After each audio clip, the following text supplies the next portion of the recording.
بسم اللہ الرحمن الرحیم۔ السلام علیکم معزز طلبہ کرام، آپ سب کیسے ہیں؟ آج ہم نور الانوار کے سبق نمبر 147 کو پڑھیں گے،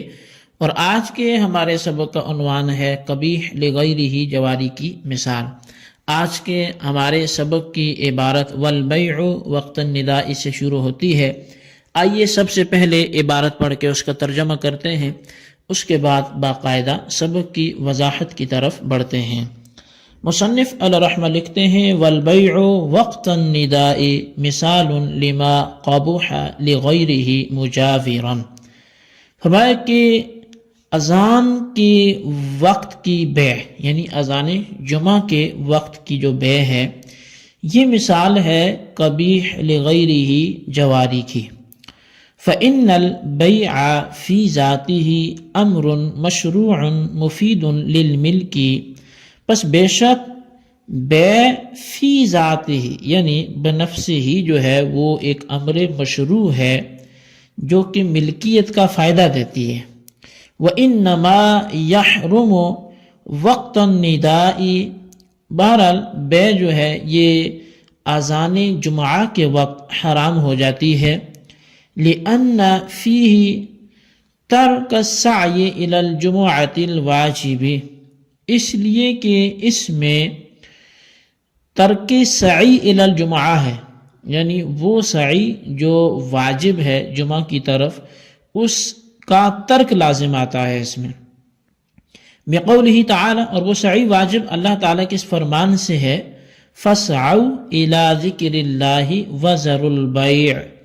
کہ اللہ کے ذکر کی طرف دوڑ پڑو اور بیع کو چھوڑ دو۔ وَهَذَا الْمَعْنَى مِمَّا يُجَاوِرُ الْبَيْعَ فِي بَعْضِ الْأَحْيَانِ فِيمَا إِذَا بَاعَ وَتَرَكَ السَّعْيَ، اور یہ جو معنی ہے یہ بعض اوقات بیع کے ساتھ ہوتا ہے،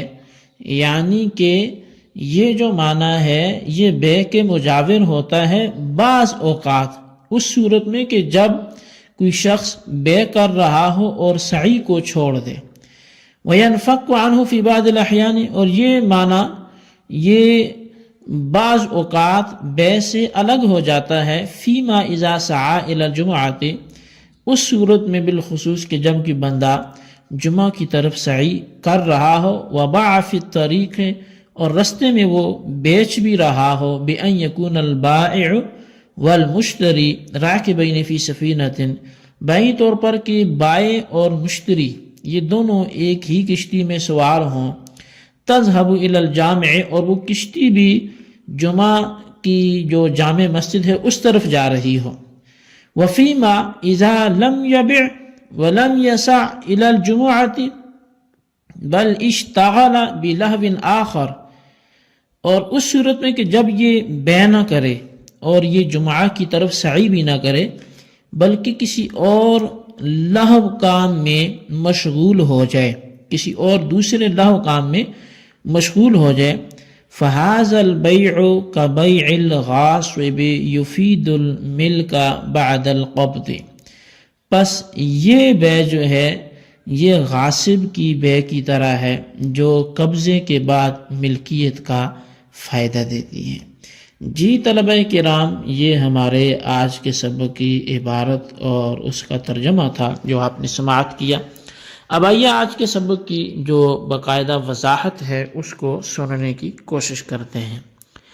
شارح فرماتے ہیں کہ جمعہ کی اذان اول کے بعد خرید و فروخت کرنا یہ قبیح لغیرہ جواری کی مثال ہے، اس لیے کہ بیع بذات خود، یعنی بیع کا معنی بیچنا خریدنا، اشترا کا معنی خریدنا ہوتا ہے، بیع کا معنی بیچنا ہے، تو یہ جو خرید و فروخت ہے بذات خود ایک جائز اور مشروع چیز ہے اور مفید ملک ہے، ملکیت کا فائدہ دیتی ہے، اس کی ذات میں کسی طرح کی کوئی قباحت نہیں ہے، لیکن ایک امر خارج کی وجہ سے قباحت اور حرمت پیدا ہو گئی، اور وہ امر خارج یہ ہے کہ اللہ تبارک و تعالیٰ کے قول کہ فَإِذَا نُودِيَ إِلَى الصَّلَاةِ مِن يَوْمِ الْجُمُعَةِ فَاسْعَوْا إِلَى ذِكْرِ اللَّهِ وَذَرُوا الْبَيْعَ، کہ جب جمعہ کی دن نماز کے لیے تمہیں بلایا جائے تو اللہ کے ذکر کی طرف دوڑ پڑو اور بے کو چھوڑ دو۔ اس آیت کی وجہ سے کاروبار کو چھوڑ کر سعی الی الجمعہ، جمعہ کی طرف جانا یہ واجب ہے۔ اب اگر کوئی شخص اذان جمعہ کے بعد عقد بے کا معاملہ کرتا ہے تو اس کی وجہ سے سعی الی الجمعہ کا ترک کرنا لازم آئے گا، اور سعی الی الجمعہ کا ترک کرنا حرام اور ناجائز ہے، اور حرام کام کا جو سبب ہوتا ہے چونکہ وہ بھی حرام ہوتا ہے، اس لیے اذان جمعہ کے بعد بے کرنا یہ بھی حرام ہوگا، کیونکہ اذان جمعہ کے بعد عقد بے کرنا بھی سعی الی الجمعہ کے ترک کا سبب ہے۔ تو بہرحال اذان جمعہ کے بعد کی بے میں چونکہ امر خارج کی وجہ سے قباحت پیدا ہوتی ہے، اس لیے اذان جمعہ کے بعد کی بے قبیح لغیرہ ہی ہے، مگر چونکہ یہ امر خارج یعنی ترک سعی الی الجمعہ اذان جمعہ کے بعد کی ہر بے کے ساتھ متحقق نہیں ہوتا، بلکہ کبھی متحقق ہوتا ہے، جیسے اذان جمعہ کے بعد خرید و فروخت میں مشغول ہو جائے اور سعی الی الجمعہ کو ترک کر دے، اور کبھی یہ امر خارج اذان جمعہ کے بعد کی بے کے ساتھ متحقق نہیں ہوتا، جیسے کوئی شخص اذان جمعہ کے بعد سعی الی الجمعہ بھی کرتا رہے اور چلتے چلتے راستے میں خرید و فروخت بھی کرتا ہو، اس طور پہ کہ بائع اور مشتری دونوں ایک ہی کشتی میں سوار ہوں، ایک گاڑی میں بیٹھے ہوں، تو جامع مسجد کی طرف یہ روان دوا ہوں اور آپس میں خرید و فروخت بھی کر رہے ہوں، تو اس صورت میں اذان جمعہ کے بعد بے بھی پائے گی مگر ترک سعی الی الجمعہ بھی نہیں پائے گا۔ یعنی ایسا نہیں کہ جمعے کی طرف جانے میں اس بے نے رکاوٹ ڈالی ہو، وہ تو جا ہی رہے ہیں، اور کبھی اس کے برعکس بھی ہوتا ہے، یعنی بے تو اذان جمعہ کے بعد موجود نہ ہو مگر ترک سعی الی الجمعہ موجود ہو، جیسے کوئی شخص اذان جمعہ کے بعد خرید و فروخت تو نہیں کر رہا اور سعی الی الجمعہ بھی نہیں کرتا بلکہ کسی دوسرے کام میں مشغول ہو جاتا ہے، تو اس صورت میں اذان جمعہ کے بعد ترک سعی الی الجمعہ تو موجود ہے مگر بے موجود نہیں ہے۔ بہرحال یہ بات ثابت ہو گئی کہ اذان جمعہ کے بعد ترک سعی الی الجمعہ بے کے لیے لازم نہیں ہے، یعنی ہمیشہ بے کے ساتھ ترک سعی الی الجمعہ متحقق نہیں ہوتا،